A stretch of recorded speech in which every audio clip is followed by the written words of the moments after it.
I never thought a snow shovel would become my weapon of choice in a suburban war. But here we are, standing in my driveway at 6 in the morning, wondering how everything spiraled so completely out of control.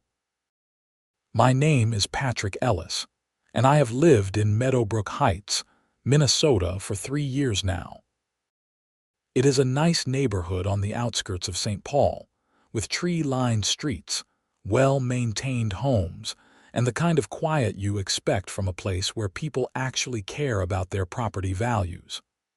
I bought my house here after my divorce, thinking it would be a fresh start. A place where I could rebuild my life, focus on my work as an architect, and maybe finally have some peace. What I did not account for was the homeowners association. More specifically, I did not account for Brenda Whitmore. Brenda is the president of the Meadowbrook Heights HOA, a position she has held for the past 7 years with the iron grip of someone who genuinely believes she is performing a vital public service. She is 52 years old, has blonde hair that she keeps in a perpetual helmet-like style, and wears pantsuits even when she is just walking her tiny, yapping Pomeranian around the block. She drives a white Lexus SUV with a bumper sticker that says "Proud HOA President," which should have been my first warning sign. For the first 2 years, I kept my head down.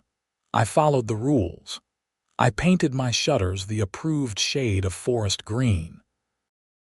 I kept my grass at exactly 2.5 inches during growing season.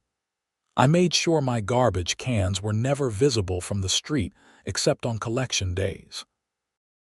I even attended a few HOA meetings, sitting in the back of the community center while Brenda droned on about mailbox regulations and the critical importance of uniformity in outdoor lighting fixtures.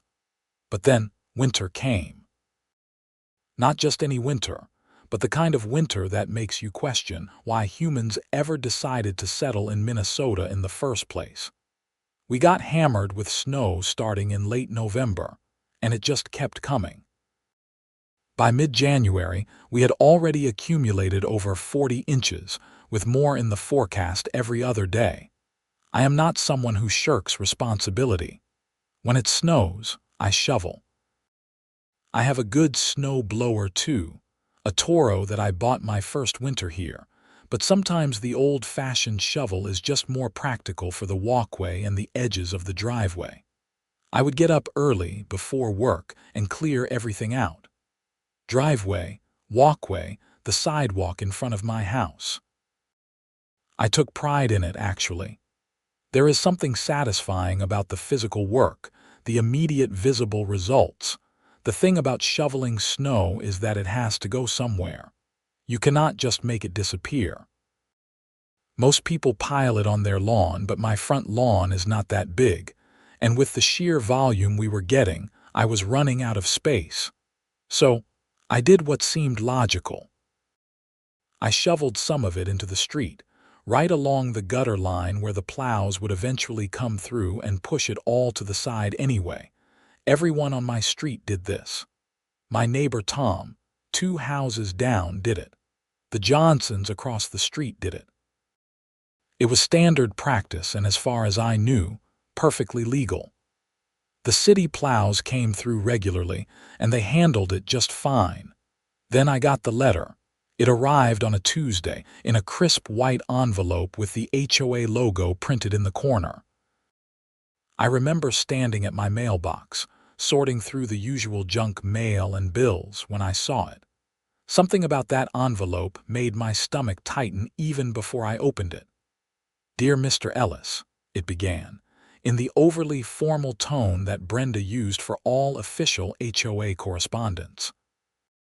"It has come to our attention that you have been disposing of snow removal debris into the public street, in violation of Meadowbrook Heights HOA Covenant Section 7.4. which states that all snow removal must be contained on the homeowner's property and not displaced onto common areas, streets, or neighboring properties. This is your first official warning, Please cease this activity immediately or face potential fines as outlined in our bylaws. Sincerely, Brenda Whitmore, HOA President. I read it 3 times, standing there in the cold, my breath forming clouds in the January air. Snow removal debris. It was snow. Just snow. And Section 7.4. I pulled out my phone and looked up the HOA covenants right there on the spot. Section 7.4 mentioned something vague about maintaining property standards during inclement weather, but there was nothing specific about where to put snow. Nothing at all. I should have let it go. I should have just called Brenda, had a reasonable conversation, and figured out a compromise. But something about that letter, about the imperious tone and the implied threat, just rubbed me the wrong way. I had been following every single rule for years. I had been a model homeowner, and now I was getting threatened with fines over snow. I decided to ignore it. I kept shoveling snow into the street, same as always. If Brenda wanted to make